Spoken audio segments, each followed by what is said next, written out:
Sir जैसे कि मैं ये बता रही थी कि ज़्यादातर जो है वो डॉक्टर से मैंने जिन से बात की है ज़्यादातर, तो उनको पेशेंट्स के रवैये से बहुत ज़्यादा वो शिकायत होती है कि उनका रवैया जो है वो सही करना चाहिए, क्योंकि हमारी तो पूरी कोशिश होती है कि हम पेशेंट को जो है वो सही से ट्रीट करें, लेकिन अल्लाह ना करे, खुदा ना करे कि उनको कुछ हो जाता है तो हम पे जो है वो बहुत ज़्यादा मसला हो जाता है।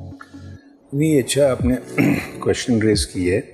नो डाउट असल में इसमें एक तो सबसे पहले ये कि हमारी आवाम में बर्दाश्त की कुव्वत कम हो गई है या ना होने के बराबर, दोनों साइड पे, डॉक्टर्स के हवाले से भी मैं कहूँगा और मरीजों के हवाले से भी कहूँगा। अब जो भी वजूहात हो, डॉक्टर्स नो डाउट अपना कर रहे होते हैं काम, लेकिन किसी वजह से जब एक मरीज़ बार बार उनसे पूछ रहा होता है कि मेरे बच्चे के लिए क्या हुआ, क्या तकलीफ़ है, पूछ रहा होता है, तो हो से बाज़ दफ़ा होते हुए डॉक्टर उनको यानी उस तरह रिस्पांस नहीं देते जैसे कि उनको देना चाहिए। सही।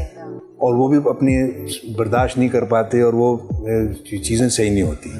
यही हिसाब फिर मरीज़ की तरफ भी आता है। बाद में मरीज़ भी इतने वो हो जाते हैं, एग्रेसिव हो जाते हैं कि वो समझते हैं कि स्पेशली गवर्नमेंट हॉस्पिटल में आके, यही मरीज़ जब प्राइवेट में भी होता है, वहाँ बेशक वो पेमेंट भी कर रहा होता है, लेकिन वहाँ सब्र सुकून के साथ आपने नोट किए होंगे साइड पे बैठा हुआ होता है, उनको बुलाते हैं, बताते हैं और चलता है। लेकिन यहाँ आने के बाद मरीज़ कोई भी किस्म का आता है तो उसको मेजॉरिटी उनको ये होती है कि बस हमारा जो है ना काम जोर आजमाई से या किसी तरह ध्वंस करवा दिया जाए, जिसकी वजह से इश्यूज आते हैं। अल्हम्दुलिल्लाह विद द टाइम के साथ काफ़ी कंट्रोल हो रहा है और कर भी रहे हैं, लेकिन ये इश्यूज जो हैं गवर्नमेंट हॉस्पिटल में बहुत ज़्यादा हैं कि ज़रा सी बात के ऊपर यानी कि नाराज़गी हो जाती है दोनों तरफ से, और उसका फिर कॉन्सिक्वेंस जो है ना वो हॉस्पिटल को नुकसान पहुंचता है। और अगर किसी चीज़ का हॉस्पिटल को नुकसान पहुंचा तो अल्टीमेटली उसका नुकसान उस मरीज को पहुंचता है। क्योंकि अगर वो चीज़ वहाँ पे तोड़ फोड़ कर दी जाती है या हटा दी जाती है तो मैं नहीं समझता किसी और को उसका इतना असर पड़ेगा जितना उस मरीज का जो उस इलाज के लिए या उस ट्रीटमेंट के लिए उस मशीन के पास आया हुआ होगा। तो ये चीज़ लोगों को सोचनी चाहिए कि हॉस्पिटल में जितनी भी ऐसी चीज़ें हैं ये उन्हीं के लिए है, इसको कोई लेके नहीं जाएगा, इसके किसी और के इस्तेमाल के लिए नहीं है। जैसे दूसरे ख्याल रखते हैं वो भी ख्याल रखें। हाँ, इन चीज़ों के लिए मेरा ये है कि हम अपने हॉस्पिटल में भी एक जो है ना कंप्लेंट सेल जो है ना बनाने का इरादा है, ताकि इस तरह की जो भी पेशेंट्स हों वो कंप्लेंट सेल से ताउन करके इनको कोऑर्डिनेट किया जा सके, ताकि इनकी इन चीज़ों को ज़्यादा से ज़्यादा एड्रेस करके बेहतर किया जा सके।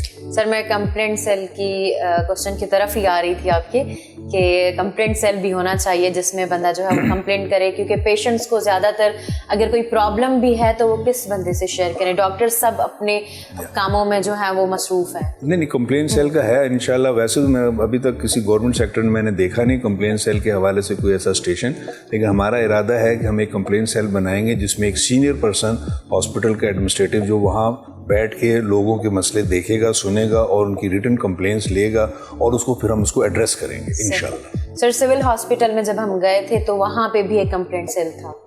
अच्छा। तो वो वहाँ पे मैंने जब ये चीज़ सुनी तो मुझे बहुत अच्छी लगी, अट्रैक्टिव लगी, क्योंकि ये चीज़ होनी चाहिए।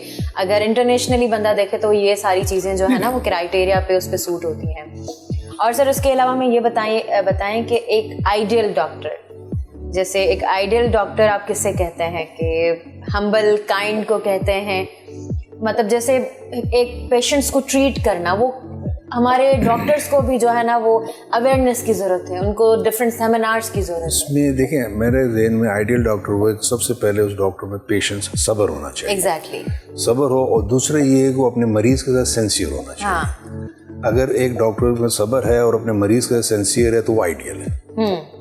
These are the two criteria, क्योंकि यही दो चीज़ें हमारे पास लैकिंग है इसमें। सब्र हमारे पास नहीं है और सिंसियरिटी भी हमारी कम है। सर वो क्यों कम है? मुझे ये चीज़ समझ नहीं आती है। जब हमें पता है कि हमारा पैशन यही है, हमारा प्रोफेशन यही है, हमें यही करना है, तो जो हमें करना है उसके साथ हम सिंसियर क्यों नहीं होते हैं? इसमें मुख्तलिफ अब ये जो पॉइंट होगा ये मेरी इंडिविजुअल अपनी समझ लें कि ऑब्जर्वेशन है। इसमें हर आदमी का अपना एक ओपिनियन है, अपना एक अंदाज है। सबसे बड़ा जो मैं समझता हूँ इसमें जो फैक्टर है आपकी, यानी कि जो हमारे डॉक्टर कम्युनिटी के अंदर सेंसिटिविटी का, ये वो ये है कि फाइनेंशियल कंस्ट्रेंट। क्योंकि एक डॉक्टर जो होता है जब जैसे भी ग्रेजुएट करता है तो उसके बाद उसके ऊपर जो है एक फैमिली कंस्ट्रेंट बहुत ज़्यादा होता है एज ए मेल के ऊपर।